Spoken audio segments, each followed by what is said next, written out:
அந்த கோல்டன் ஸ்வாட் எப்படியாவது தேர்ந்தெடுக்கப்பட்டவனை கண்டுபிடிச்சு அவங்கிட்ட போய் சேர்ந்துரும். டாமி, எப்படியாவது நம்ம கனவை நிறைவேற்றிடு, விட்டு கொடுத்துறாத.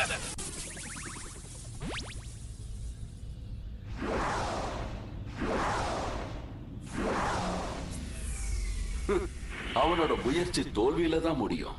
அந்த தங்க வாள் எந்த இடத்துல இருந்தாலும் சரி, இந்த வெண்கல மணி அதை நிச்சயம் கண்டுபிடிச்சே தீரும்.